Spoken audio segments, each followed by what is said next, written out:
اللہ ان کو اتنا بڑا مقام دے گا کہ ان کا حشر پھر اللہ کے پیغمبروں کے ساتھ ہوگا کل قیامت کے دن۔ یہ کتنا بڑا مقام ہے ایسے لوگوں کے لیے۔ فرمایا ان کا حشر بھی اللہ کے پیغمبروں کے ساتھ ہوگا، نبیوں کے ساتھ ہوگا۔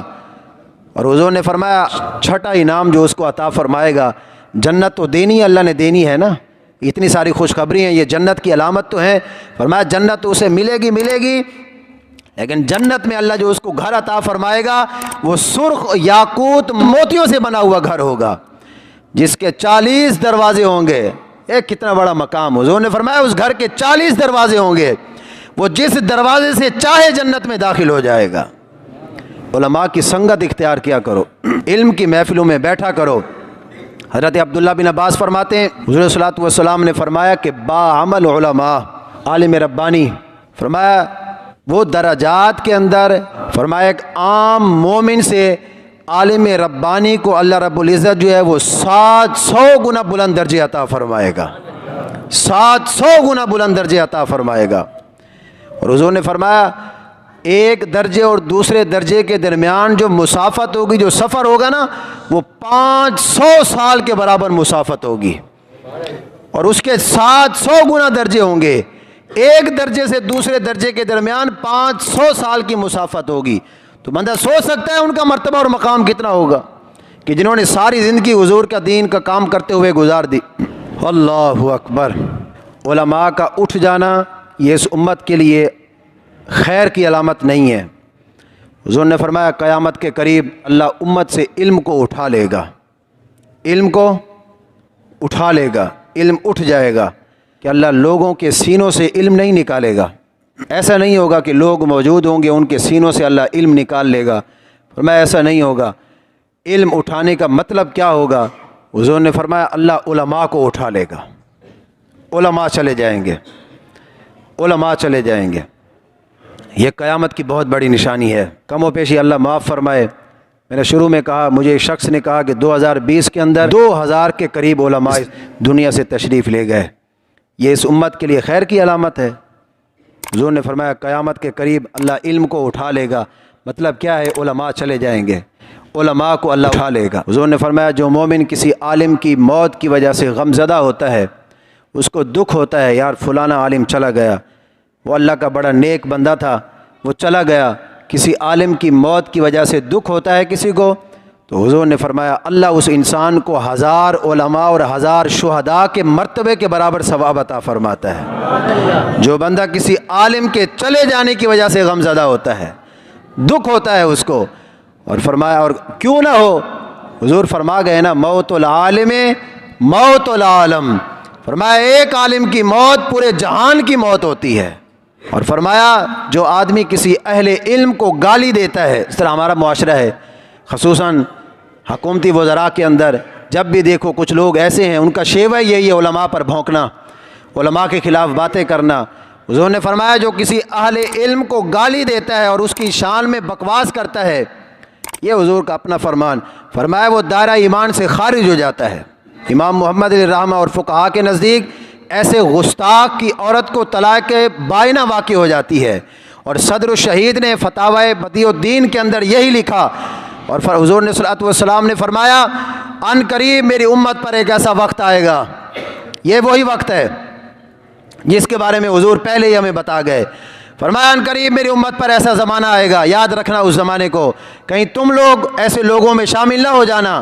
فرمایا میری امت پر ایسا وقت آئے گا لوگ علماء اور فقہاء سے نفرت کریں گے، لوگ علماء سے دور بھاگیں گے، علماء کے قریب نہیں آئیں گے، دور بھاگیں گے ان سے، علماء کی صحبت میں نہیں بیٹھیں گے۔ تو حضور نے فرمایا پھر اللہ ان کو 3 آزمائشوں میں مبتلا کر دے گا، ان پر 3 طرح کے عذاب آئیں گے۔ حضور نے فرمایا سب سے پہلی آزمائش یہ ہوگی اللہ ان کی حلال کی کمائی سے برکت کو اٹھا لے گا، جتنا بھی انسان کمائے گا پورا نہیں ہوگا۔ اور دوسرا حضور نے فرمایا اللہ ان پر ظالم حکمرانوں کو مسلط فرما دے گا، ظالم حکمران ان پر آ کر حکومت کریں گے۔ یہ آج یہی وہی وقت ہے جس کے بارے میں حضور فرما گئے کہ جب علماء سے لوگ دور بھاگیں گے، نفرتیں کریں گے، کمائی سے برکت بھی اٹھ جائے گی اور ان پر ظالم حکمران مسلط ہوں گے۔ اور تیسرا جو حضور نے فرمایا ہم سب کو اس سے بچائے، حضور نے فرمایا وہ پھر ایسے لوگ ہوں گے کہ مرتے وقت ان لوگوں کو کلمہ طیبہ نصیب نہیں ہوگا، یہ حضور کا اپنا فرمان۔ فرمایا جب وہ دنیا سے جائیں گے تو ایمان سے بالکل محروم ہوں گے، بالکل صاف ہوں گے۔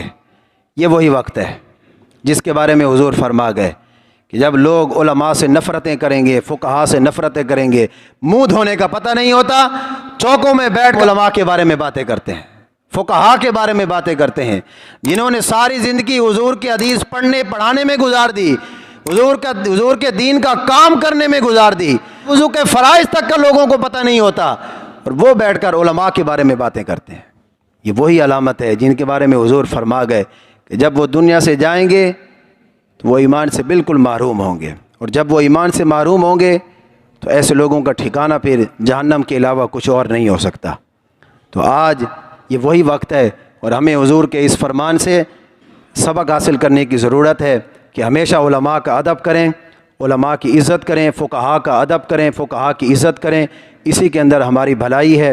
آخر میں ایک مرتبہ پھر جو ہے اللہ رب العزت کی بارگاہ میں ہم دعا گو ہیں کہ گزشتہ منگل والے دن استاد العلماء شیخ الحدیث و تفسیر جنہوں نے 50 سال حضور کی حدیث پڑھائی، حضرت علامہ مولانا سید محمد یوسف شاہ صاحب بندیالوی رحمۃ اللہ تعالی علیہ، ان کا وصال ہوا۔